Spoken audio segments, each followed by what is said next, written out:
안녕하세요. 오늘 저희가 함께 살펴볼 자료는 25 정직한 의심인데요. 신앙생활을 하다 보면 누구나 한 번쯤은 마주하게 되는 의심이라는 감정. 이걸 좀 깊이 들여다보려고 합니다. 네, 맞아요. 이 자료가 흥미로운 게 성경에 나오는 세례 요한이나 도마 같은 분들 있잖아요. 네네, 믿음하면 떠오르는 분들이죠? 그렇죠. 근데 그런 분들도 의심을 했다는 걸 보여주면서 의심이 단순히 믿음이 약해서 그런 건 아닐 수 있다. 뭐 이런 이야기를 하거든요. 어떻게 반응하느냐가 더 중요할 수 있다는 거죠. 맞아요. 저도 그 부분이 되게 인상 깊었어요.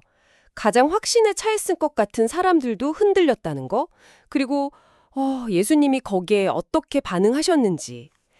자, 그럼 이 이야기 속으로 한번 들어가 볼까요? 자료에서 제일 먼저 나오는 인물이 세례 요한이잖아요. 네. 예수님의 길을 예비했던 분인데 정작 예수님께 오실 분이 당신 맞습니까? 다른 분 기다릴까요? 이렇게 묻는단 말이죠. 룩 7.20. 솔직히 좀 충격적이기도 하고 또 어떻게 보면 좀 위안이 되기도 하고요. 그렇죠. 특히 이 자료에서 강조하는 게 세례 요한이 하늘이 열리는 그런 강렬한 영적 체험을 직접 했는데도 의심했다는 거예요. 아, 그 경험이 있었는데도요? 네. 그러니까 이게 뭐랄까 단순히 체험이 부족하거나 뭐 신앙 활동이 부족해서 의심이 생기는 건 아닐 수 있다는 거죠. 누구나 정말 어떤 상황에서든 겪을 수 있다는 이야기입니다. 하긴 시인이 흔들리며 피는 꽃이라고 했듯이 흔들림 없는 믿음이라는 게 오히려 부자연스러울 수도 있겠니래요. 보이지 않는 분을 믿는 과정이니까요. 그럼 첫 번째 핵심은 의심 자체가 잘못된 게 아니라 과정일 수 있다는 거네요. 네. 바로 그 지점에서 이제 예수님의 반응을 봐야 하는데요. 예수님이 세례 요한의 그 질문에 대해서 막 꾸짖거나 비난하지 않으셨어요. 어떻게 하셨죠? 대신에 너희가 가서 보고 들은 걸 요한에게 알려라. 맹인이 보고 못 걷는 사람이 걷고 눅 세메십이 이런 식으로 당신이 메시아라는 객관적인 증거들을 전달하라고 하셨죠. 감정적으로 막 다그치신 게 아니라 사실을 알려주신 거예요. 아, 부활하신 예수님을 의심했던 도마에게도 비슷했죠. 맞아요. 도마한테도 내 손가락으로 내 손을 보고 내 손을 내 옆구리에 넣어봐라. 그래서 믿음 없는 사람이 되지 말고 믿는 사람이 되어라. 요한 20.27 이렇게 직접 증거를 보여주셨잖아요. 네, 의심을 해소할 기회를 주신 거네요. 심지어 자료에서는 이런 해석까지 하더라고요.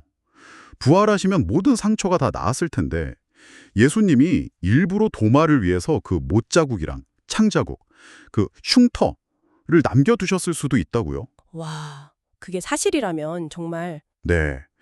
의심하는 한 사람을 위해서 그렇게까지 하셨다는 건 정말 놀라운 공감이고 배려죠. 생각해보면 참 큰 사랑이에요. 그러게요. 예수님이 이렇게 반응하셨는데 우리는 가끔 주변에서 누가 의심하거나 질문하면 에이, 쓸데없는 생각하지 마 라거나 믿음이 부족해서 그래. 이렇게 너무 쉽게 말해버리는 경향이 있잖아요. 네, 맞아요. 자료에서도 바로 그 점을 이야기합니다. 그러면서 로마서 14장 1절 믿음이 연약한 사람을 받아들이고 그의 생각을 비판하지 마십시오. 이거라? 아, 베드로전서도 있죠. 소망에 관한 이유를 묻는 모든 사람에게 대답할 것을 항상 준비하되 온유와 두려움으로 하십시오. 이 구절들을 근거로 들어요. 핵심은 비판이 아니라 받아주고 설명할 준비를 하라는 거죠. 준비. 그러니까 우리 스스로도 왜 믿는지 계속 고민하고 공부해야 한다는 거네요. 그렇죠. 그런 노력이 필요한 거죠. 근데 자료 보니까 의심에도 종류가 좀 다르다고 하던데요? 네, 그게 좀 흥미로운 분석인데요. 자료에 따르면 보통 믿지 않는 분들의 의심은 좀 지적인 영역, 예를 들면 하나님이 진짜 있나? 기독교만 진리인가? 이런 질문들이 많다는 거예요. 아, 그렇군요. 반면에 이미 믿는 사람들의 의심은 좀 다른 거죠. 내가 기대했던 하나님의 모습과 현실이 좀 다르거나 아니면 삶에서 이해하기 힘든 고통, 뭐 그런 어려움 속에서 하나님 정말 살아계신 건가? 이런 질문이 나온다는 거죠. 아, 세례 요한이 약간 후자 쪽일 수 있겠네요.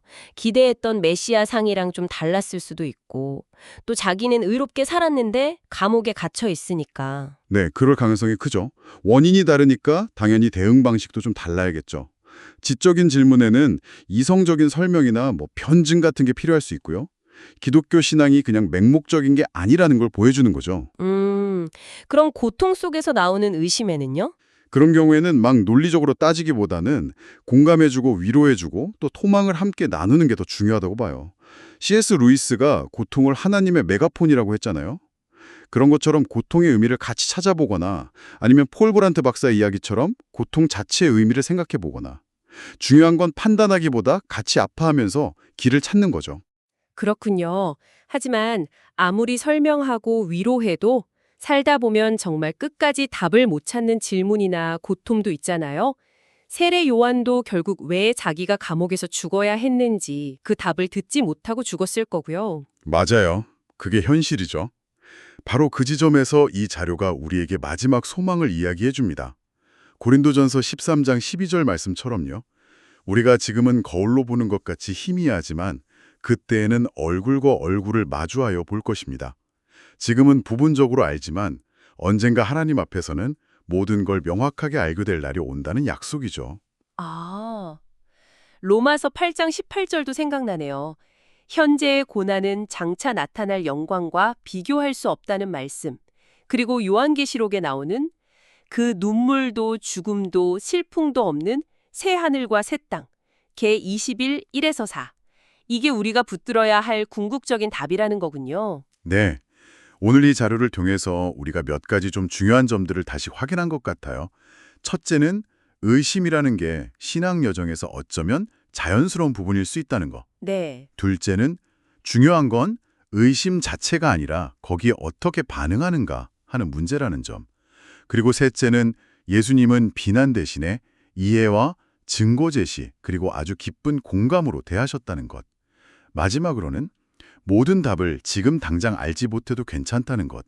우리에겐 궁극적인 소망이 있다는 사실이죠. 네, 정말 의심을 맨 사람들을 바라보는 예수님의 그 따뜻한 시선과 인내심이 오늘 우리에게도 큰 도전이면서 또 위로가 되는 것 같습니다. 지금 당장 모든 게 다 이해되지 않아도 괜찮다는 거, 언젠가는 알게 될 거라는 그 소망을 기억하는 게 중요하겠네요. 오늘 이 깊이 있는 이야기가 당신에게도 좀 의미 있는 시간이 되었으면 좋겠습니다. 자, 오늘 나눈 이야기를 바탕으로 한번 생각해 보시면 어떨까요? 혹시 당신이 속한 공동체는 이런 정직한 의심들을 어떻게 대하고 있는지, 그리고 예수님의 방식을 우리 삶에 어떻게 더 적용해 볼 수 있을지 말이죠.